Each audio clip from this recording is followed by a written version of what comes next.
All right, we're recording, and I would first like to welcome Megan Owens, who is the Director of Transportation Riders United. Take it away, Megan. Yes, thank you so much. My name's Megan Owens. I'm the Executive Director of Transportation Riders United, which is an advocacy organization that is seeking to improve and expand transit options and other affordable mobility options for people across Southeast Michigan. I'm also a regular bus rider in Detroit, which enables my family of four to get where we need to go with just one car. And that, with two busy teenagers, that is quite a feat. Um, I thank everyone for joining us today as we focus in on one of the most important and biggest issues concerning Michigan families, along with one of the most underappreciated and underfunded possible solutions. We're talking today about families struggling to pay rising gas, insurance, and car expenses, and public transportation services that provide affordable mobility for thousands of Michiganders and could help even more people. And yet, the state budget proposals are either barely exceeding rising costs or not even keeping up with those inflationary needs.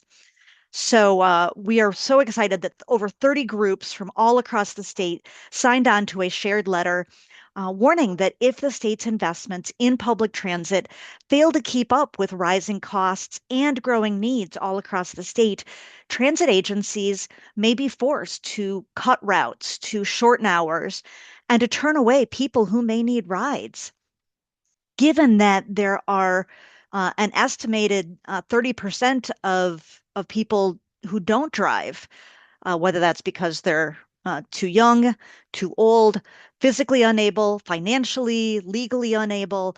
There are uh, there are hundreds of thousands of people who depend on public transit every day, and our transit agencies are working extremely hard to provide every possible ride they can with rising costs and very, very tight budgets. So, I am pleased to be here as a public transit rider, to be joined by agencies, allies, workers, and others to share this message. So, and I will of course be around to answer any questions folks have at the end. Thanks, Megan. My name is John Delmas, and I'm the Director of the Michigan Public Transit Association, and our organization represents dozens of local transit services across the state, from urban to rural. And Michigan public transit services have been underfunded for many years. By law and prior practice, our state support used to cover half or more of the local transit expenses. That support from the state now amounts to less than one-third of the local expenses, and that gap is showing up in the services and the strain. Last year, we had a transportation deal or a road funding deal that got a lot of attention, that did provide enough funding to help keep that state share from dropping further. But we actually remain at an all-time historic low, and that rate is frankly just not sustainable to maintain local services much longer. As Megan stated, as we're in the budget process this year, unfortunately, all the proposed budgets fall short of meeting what is needed to really keep up with cost of living and increased demands. The House's budget would actually result in a cut in the state's share of support, despite the fact that the state of Michigan has increased transportation revenues and has dramatically raised its funding for state and local roads, as one example. That does little for folks who rely on the transit services to get around. And add on to the current Michigan gas prices, which we know are at or near all-time highs. And we know that high gas prices on top of other costs are leading many residents to consider, if not already shift to public transit as a cost-saving necessity for their households. At the same time, our agencies and the bus services they operate are very impacted by the fuel prices. Our rural agencies that provide dial-a-ride service across many parts of northern, lower, upper peninsula, and beyond, they're facing potential budget hits of tens or even hundreds of thousands of dollars this year, unanticipated because of the fuel prices. And our urban agencies, the cost could be in the millions. With agency services already stretched, now is not the time for our state budget to underfund critical local transit services. So we're calling on the legislature to use the funds that are already available and recognize the importance of maintaining and protecting the local services and ensuring that the bus is there for people who already use it and those who may now be needing it more than ever. So with that, I want to give it over to Melvin Turnbow. He is with ATU, Local 836 from Grand Rapids. Melvin.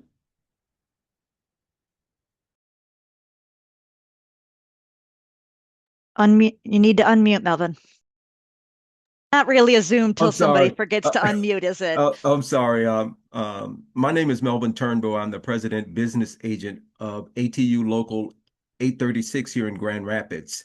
And I wanted to just mirror what John and Megan has said. And public transportation is not a luxury. It is a necessity for thousands of Michigan residents every single day.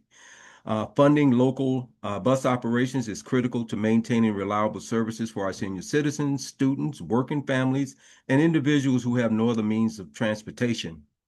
I might say that I also want to say when local transit agencies are underfunded, this impact is immediate. Service reduction, route cuts, increased transportation insecurity are barriers for people trying to get to work, to school, medical appointments, and essential services. At a time like these, when gas prices remain high and many families are struggling financially, now is not the time to reduce support for public transportation. Transit funding also supports the workforce that keeps these systems operating safely and efficiently. Investing in local bus operations strengthens our community, supports economic growth, and ensures mobility for those who depend on the services most.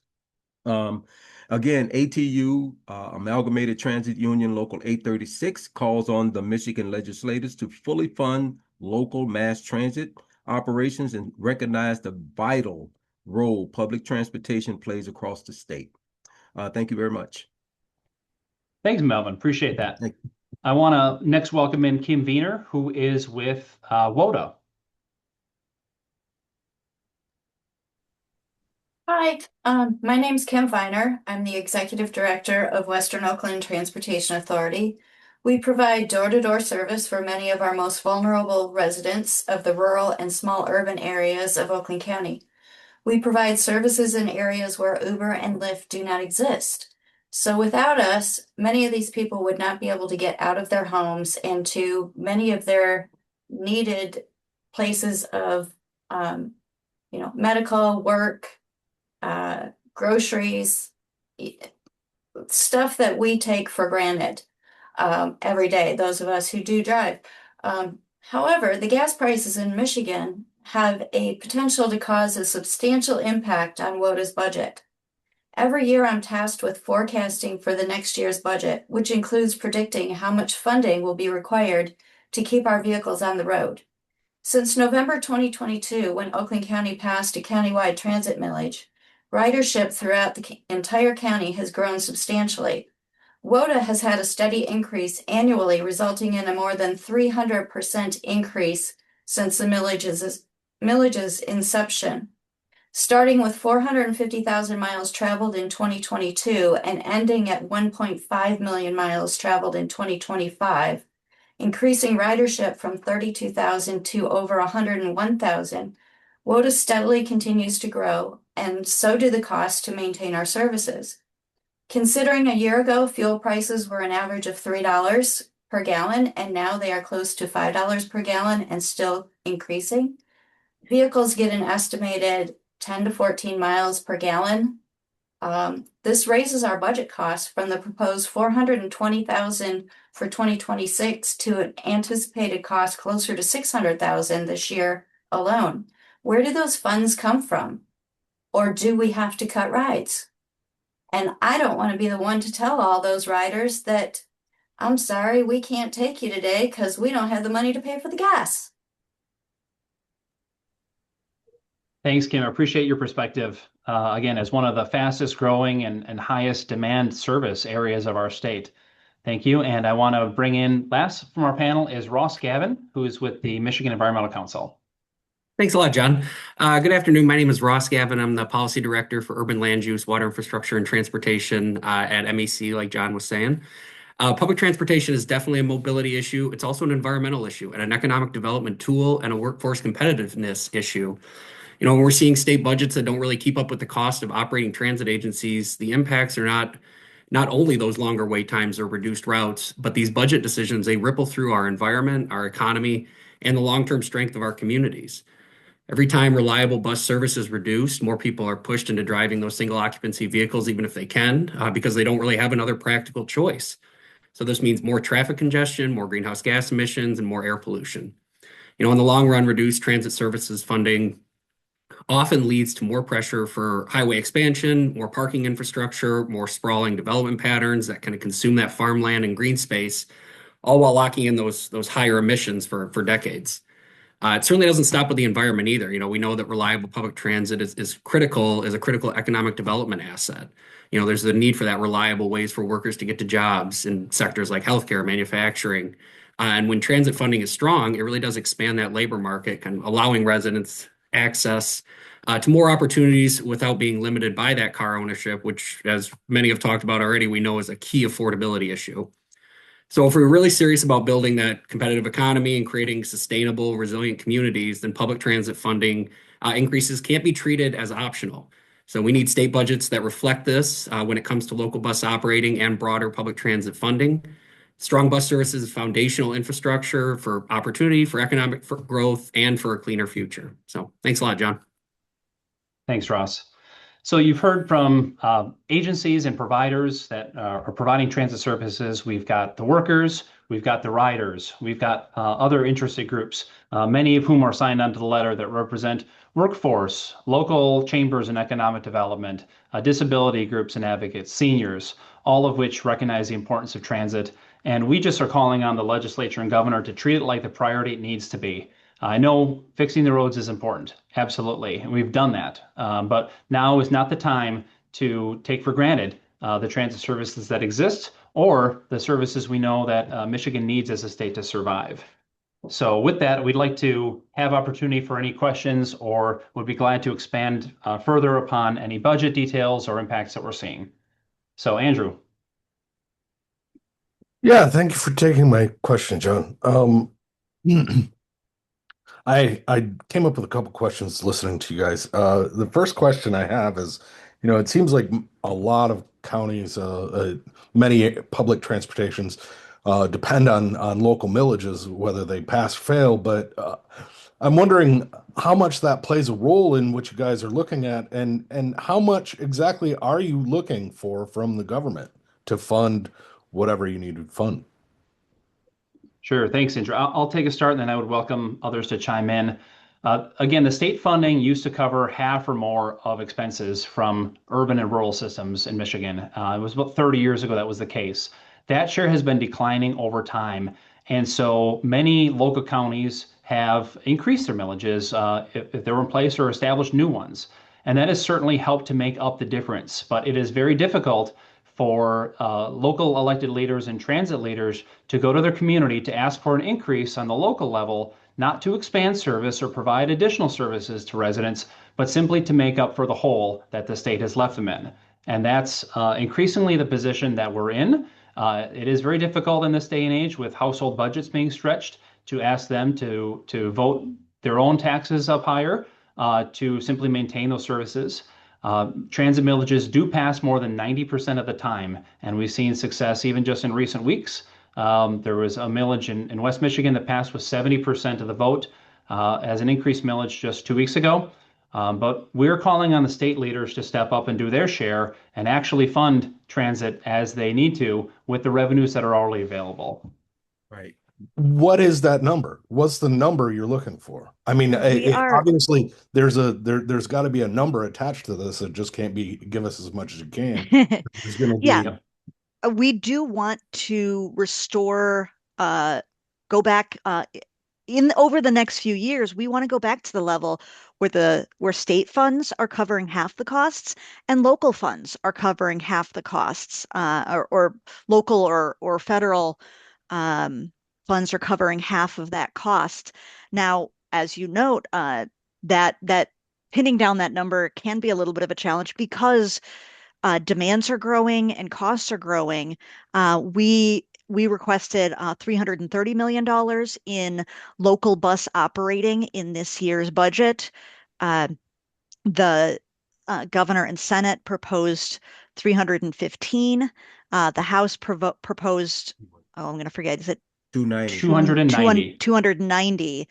And while those are in pure dollar numbers, increases over last year, they don't keep up with the increases in inflation. So in this year, we believe 330 million is enough to ensure transit agencies can keep up with rising costs and can address the fact that some areas are expanding. When an area does expand, that has a risk of taking funds away from others. So as families are looking for affordable ways to get around, to not have to spend $10,000 every year on every single family member who needs a car to get around, we believe transit can be a very logical, affordable way to provide affordable options for Michigan families. Yeah, Andrew, we did include some of that information in the letter, but I provided some specific numbers in the chat, and I can send it as a follow-up in the email with where we currently stand, where the budgets would be at, and the fully funded number, as was referred to by state law, would be about 500 million, which we know is quite a bit beyond maybe our ability to do it in this budget year. Thank you. Who has the next question?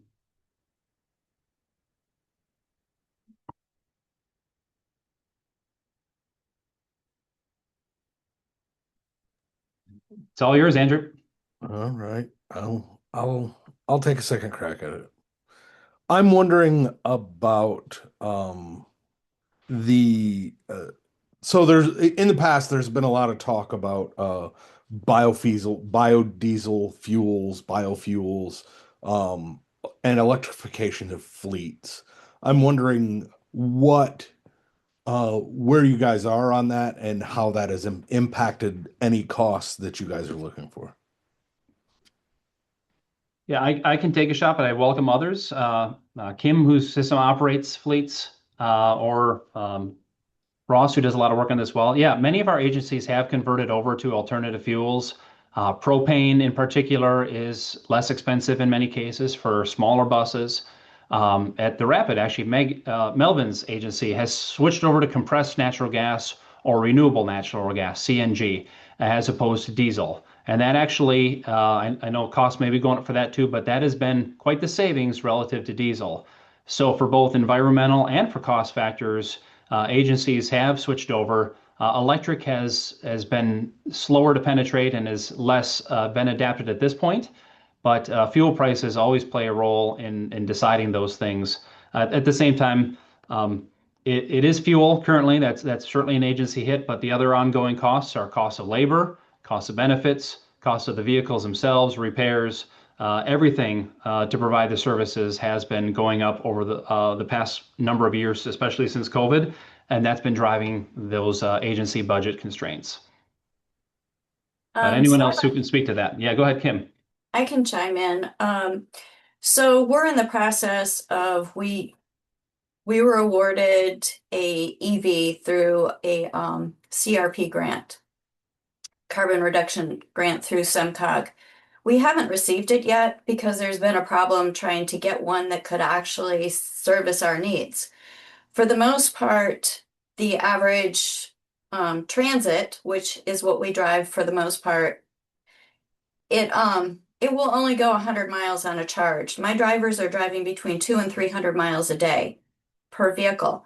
So in order for that to accommodate us, we would need at least 3 vehicles, 3 EVs to cover the time that we need.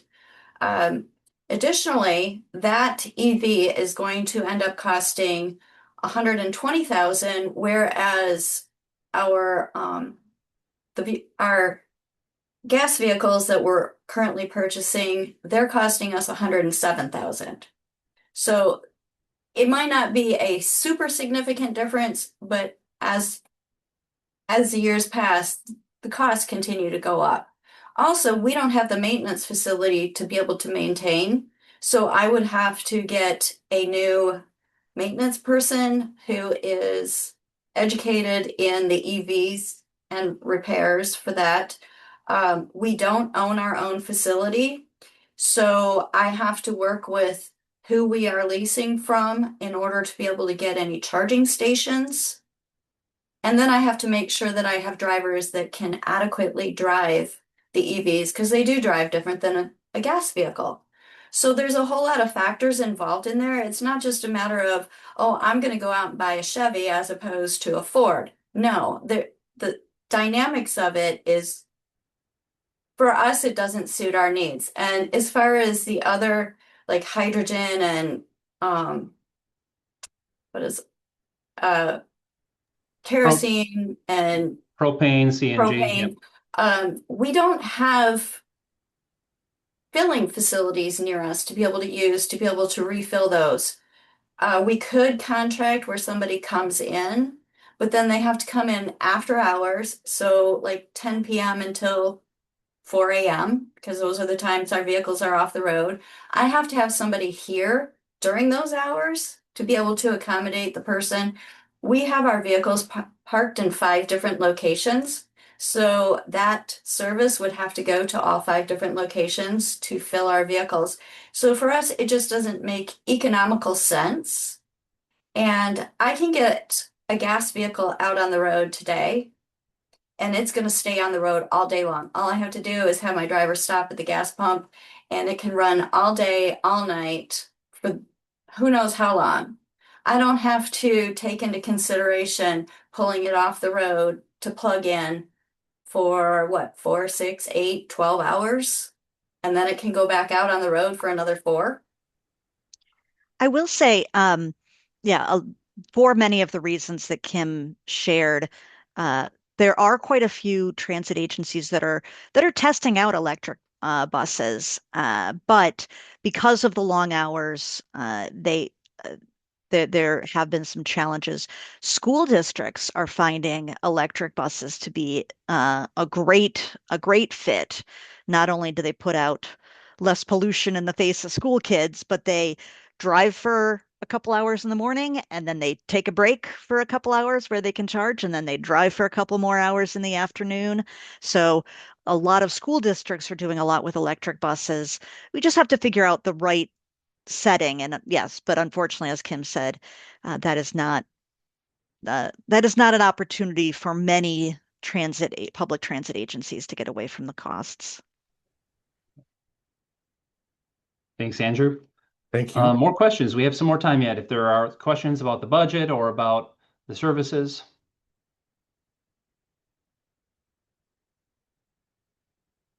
Looks like we've got a question in the chat that Kristen, I believe it is not quite able to uh, get the audio working. In terms of the amount of 330 million, again, as John had noted earlier, 500 million would be more of what would get transit agencies to full funding.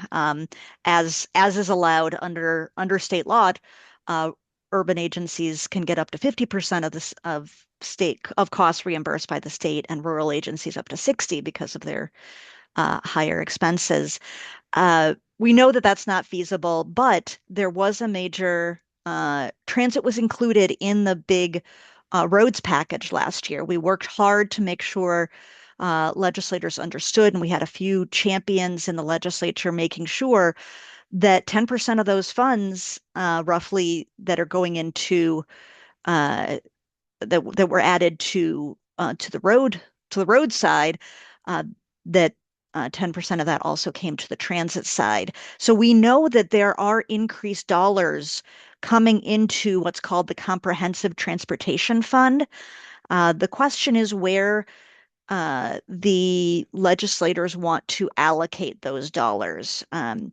We strongly believe the greatest need is this local bus operating LBO that that funds every one of the 80 transit agencies and even ferry boat systems across the state of Michigan, ensuring that people can get to their doctors and get to school and work each and every day, we feel like is the most important. We know there are some legislators who are looking at other priorities. We are reminding them just how critical this service is each and every day. We believe 330 million is very much achievable within the funds that are available. We, of course, are working with legislators to figure out how we can grow that even further over the next few years. But we're confident that 330 is possible. We just need the legislature to make sure that they're prioritizing this funding. Thanks, Megan. I wouldn't have anything else to add beyond that. Again, it's very feasible with the existing funds they have, and we feel that would provide in the current year support to maintain and allow for some local expansion if the voters are willing to fund it on the local level, again, rather than just having to make up a hole that's being left for them by the state of Michigan. What other questions do any media have? Andrew? There were a couple of questions that Christian asked that I was interested in hearing the answer to as well, and that was, well, what would happen if the amount that you're seeking came in at, say, the House level or below? Yeah. I can very confidently say that if the House's budget or below is the level that local bus operating comes in, we will see transit services cut in the fall. We will see some agencies cutting further Saturday service. There is a number of counties across the state where a ride on the bus is not available after 6 p.m. or 7 p.m. on a Friday until 8 o'clock or so, maybe on a Monday morning. And so Saturday service is already something, let alone Sunday service and evenings is already very limited in many parts of the state, and we would see that continue further. We see some agencies that have already cut all their services as far as staff, have cut back on hiring, and it's very difficult to fill driver positions. Melvin knows this very well with his agency. The wages have to be competitive to be able to keep up with getting people into those roles. And there are some places around the state where still are short on drivers and maybe maintenance or mechanics to keep those buses out on the road every day. The only reason we haven't seen further cuts already is because some agencies have had some reserves. They have built up that rainy day fund. Well, it's been raining for a number of years, and our local transit rainy day funds are just about gone in many parts of the state. Yeah, as Kim said, some of the agencies that are doing more of the demand response service have to decide, do you have to turn down people who need to get to school or work because someone else needs to get to dialysis? These are literally the choices that transit agencies are struggling to make. So these are very real impacts on Michiganders every day. Jamie Forbes from the Saginaw Transit Authority noted that it would be a 6% cut in her budget. And they already made some cuts last year. They're consolidating some services this year. Again, you can only squeeze a rock so much. You can only ask for so much efficiency and improvements. At some point, you are just cutting. You are just eliminating the rides that people depend on. And it's worth noting our population is aging fast. Every day, thousands of Michiganders stop driving, and their lives shouldn't stop just because their driver's license needs to stop. What are the legislators, specific named legislators, that you're referring to when you mentioned allyship? Who are your allies in the legislature, basically? I will say, in years past, the Senator Anthony has been an extremely strong supporter of transit funding. She was a real champion in ensuring, as a part of that larger roads deal, that transit was included. Rep. Jason Morgan is one I work with a lot. He's a real passionate advocate. There are a lot of legislators. We did a day at the Capitol. We had 140 some odd people from all across the state come up to the Capitol, and many of the legislators were very supportive of the concepts and the ideas of transit. Everyone's like, yay, transit. But when push comes to shove, when there are numerous priorities, this can't be the thing that falls off the list. And I know we all represent have are different organizations with different perspectives, but I was pretty disappointed personally that Rep. Donnie Steele that the budget that they put in the House transportation budget, um, again, as we said, did not keep up even with inflationary costs.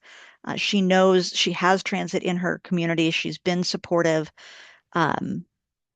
but I was quite disappointed to see that her budget did not keep up with the rising costs, let alone growing needs.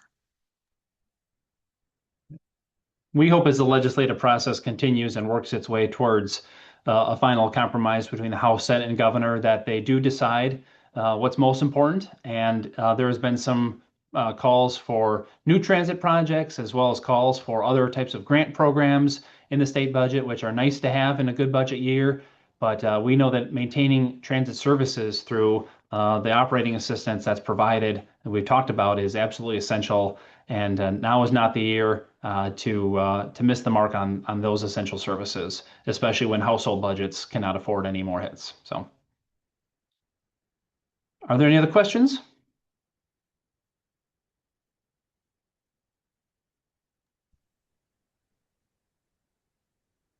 All right, we will be glad to follow up with the letter that we described that has more than 30 organizations from around the state that have signed on that we will be sending to the legislature and the governor, as well as a recording of the press conference today and the contact information for each of our panelists if you'd like to follow up further. But we appreciate your time and thank you for joining us. Thank you. Take care.